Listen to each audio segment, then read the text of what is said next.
I was teaching a unit called Action and Complete Change Requests, where the students were using it more like a bit work experience. So they had changes to the system, they had to implement them. And every week I was getting them to send me an email with what they'd done. And the student said, there's got to be a better way to submit all this all together. So that made me go and look. And because I was also a technology mentor for the Western Sydney Institute, I'd heard about Mahara, so I went and investigated. And I started using Mahara the following semester to collaborate all the work. And then I found out that we actually had an institute which was called Folio Spaces, and since then I've been using that. So what I get the students to do is basically set up a journal. Well, create an account first, and then in their account set up a journal, and then they share the page with me so I can read it. And the reason I get them to do that is because it shows what we've actually covered. They've got a list of the tasks that they've done, so that if they go for a job interview, they can then demonstrate that to them to say, yes, this is what I have covered before and what I've actually been part of while I was studying at TAFE. I introduced this idea to my Cert 4 students who were doing a unit in sustainability.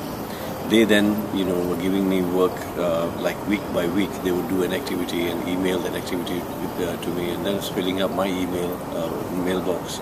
So what I got them to do was to create Folio Spaces account. So they will upload their journals onto that site and then give me the URL so that I can have a look at their work and then give them feedback.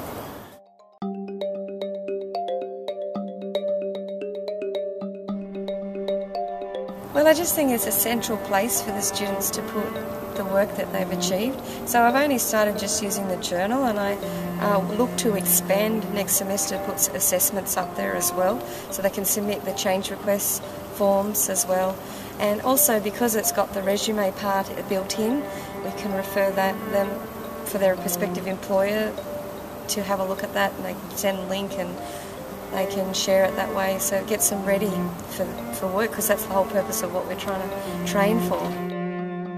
I think certainly in looking at we're using Moodles a lot in our section, in our IT section, and we certainly like to look at the link between Moodle and the ePortfolio, so that students can upload their results, their work onto the Moodle.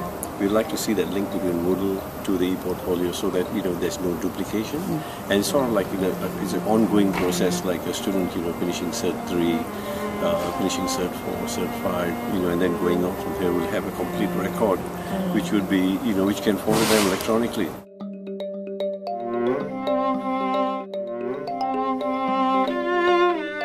Yes, because by them having their own account, they can log in. They don't have to be at TAFE. They can log in outside, and they can update it at any time, 24/7, and that makes them have a bit more of a responsibility for their work, and it makes them more, I really want to use this, and I want to learn from it and use it to benefit me in the future.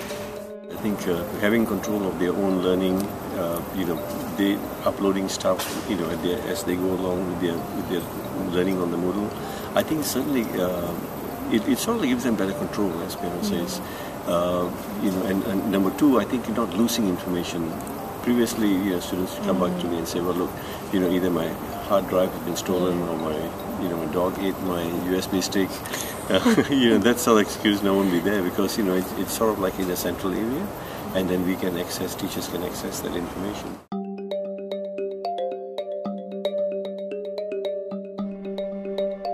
So I had a student lose one of their week before's journal entries, and so I reported it, but it was never found. So I've actually had to get students to keep a copy of what they type in their journal in a Word document as a backup. We've also backed up their Folio Spaces pages as well, and I keep that separate so that if there is a problem we can restore it.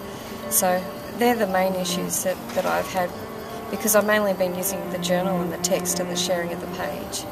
And I have had a few students who actually shared the page, and then I couldn't access it. So I don't know whether that was a student that didn't set it up properly, or it was something that happened in the system. Because I was even looking today, and at one of my students' work, and there was no buttons across the bottom to show the next page in the journal. And then I looked back about half an hour later and it was there.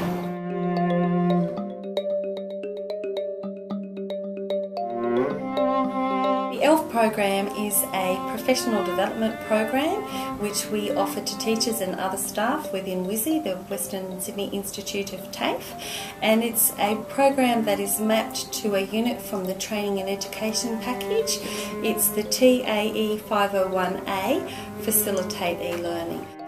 In 2010, we were looking for another tool to try for the blogging, the reflections, and we were also trying to encourage more of our participants to apply for RPL because the uptake had not been big at that stage. One of the reasons we decided to go for the ePortfolio was that in the reflections, in the journaling tool, it enabled our participants to share those reflections with other members of the group. So they were able to engage in peer-to-peer learning and understanding and support of each other, and it also enabled us as facilitators to be able to keep a check on their journeys and interact with them and do some troubleshooting along the way. Of course, the other side of it as well is that they come out of the program with their RPL page already developed.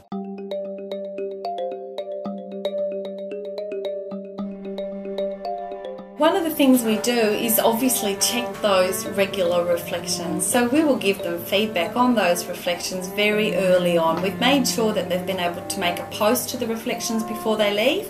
In the next week, they're required to make another post as well. If they're not reflecting, we'll be in contact with them. If they don't respond to their ePortfolios, we'll choose another method to get in contact with them as well.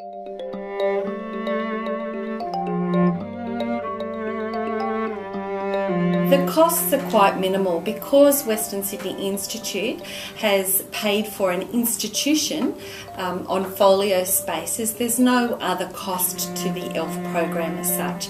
Some of the barriers really relate to time, as they do for everybody else. With all teaching programs, we have limited time, and in our ELF program we only meet with our participants for one day, a face-to-face day, where we introduce them to 3 learning platforms, the concepts, and some icebreaker activities as well. So the time allocated to the ePortfolios is quite limited, and within that time we need to introduce the concept of an ePortfolio and get them to create their page and understand how to create a journal and do their posts before they leave.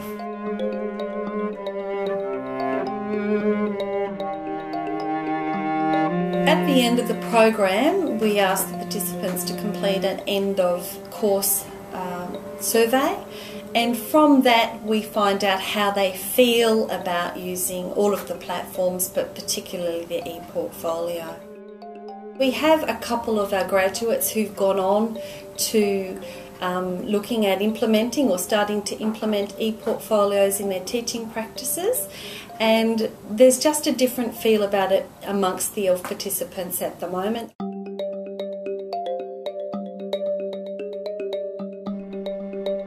I think it fits really nicely with the other platforms that we're using, and it gives the participants that real experience of using it as a learner, which I think really helps them when they're looking at how their students might feel and use the portfolios.